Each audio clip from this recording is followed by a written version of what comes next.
For the headlines, a federal judge in Seattle says Mexican dreamer Daniel Ramirez Medina should get a bail hearing.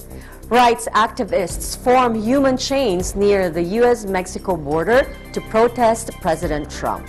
U.S. President Donald Trump reads from a statute that he says defends his immigration travel ban. U.S. Vice President Mike Pence meets with U2 frontman Bono in Munich, Germany.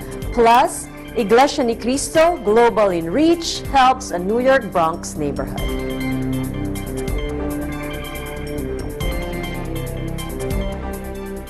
You're watching Eagle News, Washington, D.C., broadcasting from the United States Capitol, bringing you stories from around the nation. I am Eliza Gonzalez Manglikmot.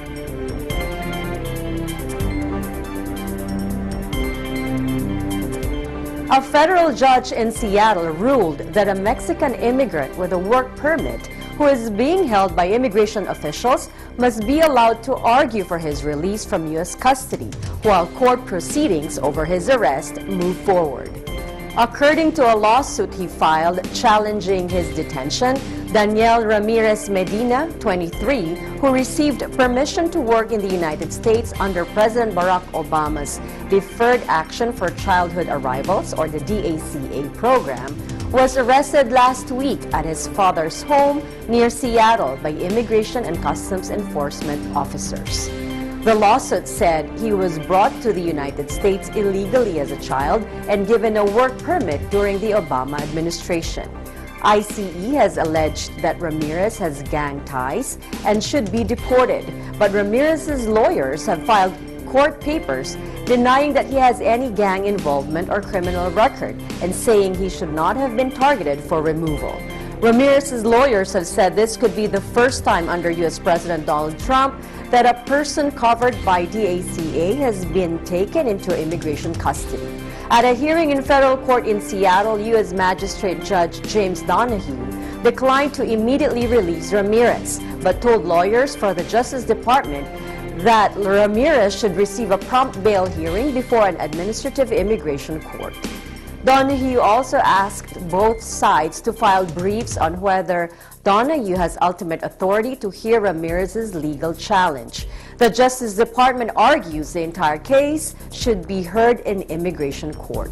DACA, established by Obama in 2012, allows those brought to the country while young to attend school and work. The program protects from deportation some 750,000 people who were brought to the United States illegally as children and are sometimes called dreamers, in reference to the Development, Relief, and Education for Alien Minors, or DREAM, legislation that failed to pass. Outside the courthouse, Ramirez attorneys spoke to the media.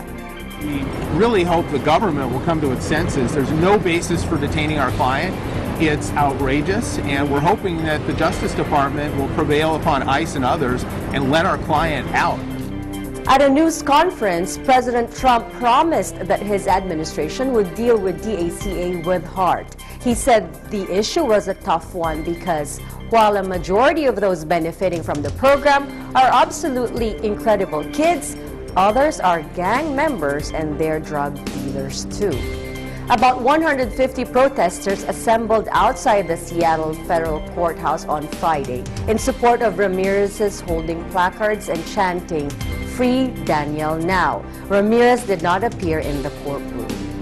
Protesters in the Mexican border town of Ciudad Juarez gathered next to the Olympic Stadium on Friday and held hands to protest President Donald Trump, who has famously pledged to build a wall on the United States southern border.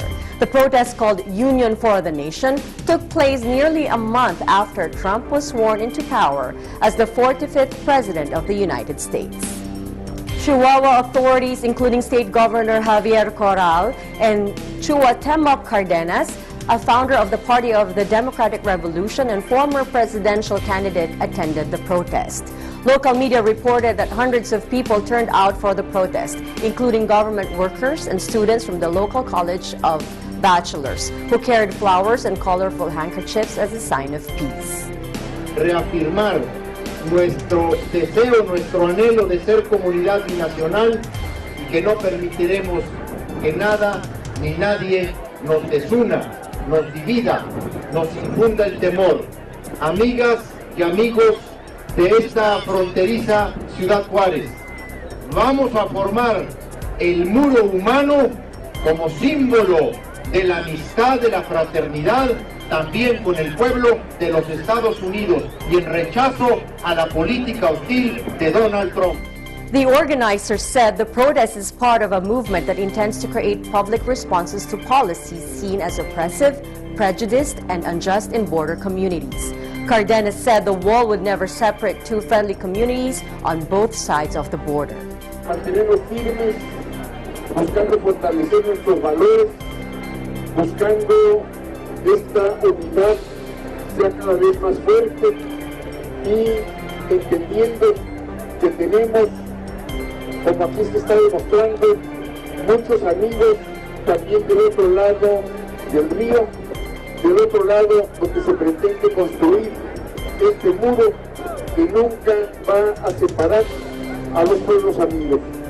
The wall has been a bone of contention between Trump and Mexico since the businessman launched his presidential campaign in June 2015, accusing Mexico of sending rapists and drug dealers across the border into the United States. President Trump has vowed to ditch the NAFTA trade deal with Mexico if he cannot renegotiate in the United States' favor, and has threatened to slap a hefty border tax on goods produced in Mexico, notably from its burgeoning automobile sector. Coming up, U.S. President Donald Trump reads from a statute that he says defends his immigration travel ban. U.S. Vice President Mike Pence meets with U2 frontman Bono in Munich, Germany. Plus, global in reach, the Iglesia Ni Cristo helps a New York Bronx neighborhood.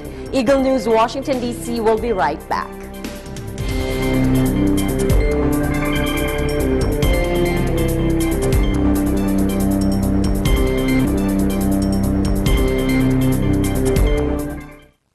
Welcome back. You are watching Eagle News, Washington, D.C.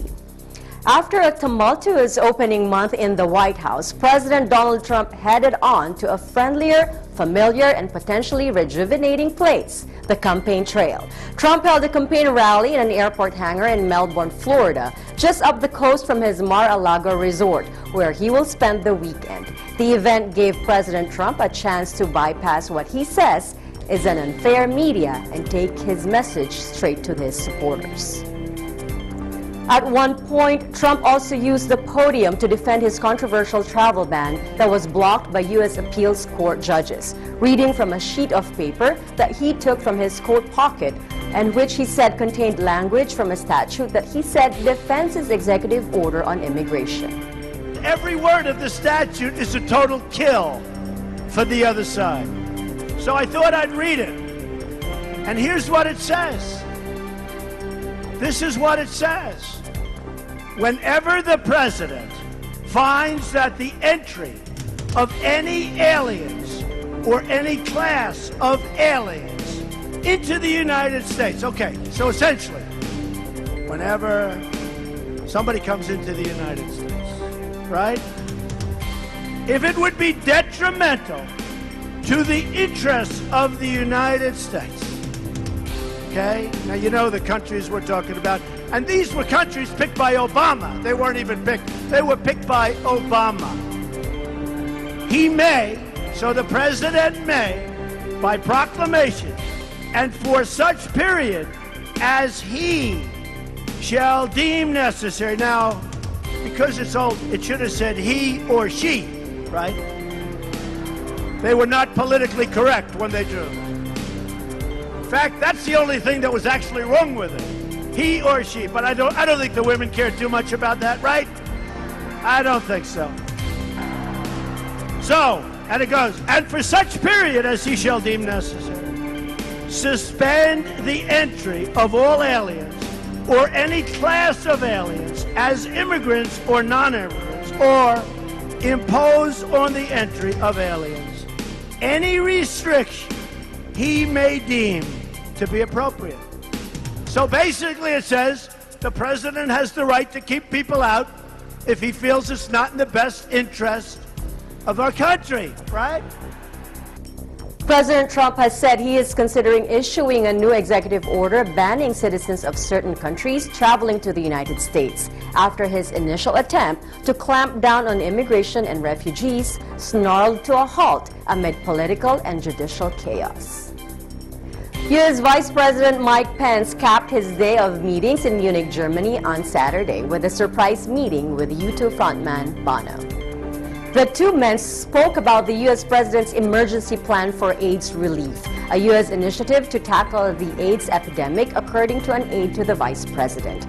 Bono hailed Pence's role in advocating for PEPFAR on multiple occasions during his time in Congress. Pence was in Germany to attend the annual Munich Security Conference. In his first major foreign policy address for the Trump administration, he told European leaders that he spoke for Trump when he promised unwavering commitment to the NATO alliance. Global in reach, the Iglesia ni Cristo helps a New York Bronx neighborhood. That's next. Eagle News, Washington, D.C. will be right back.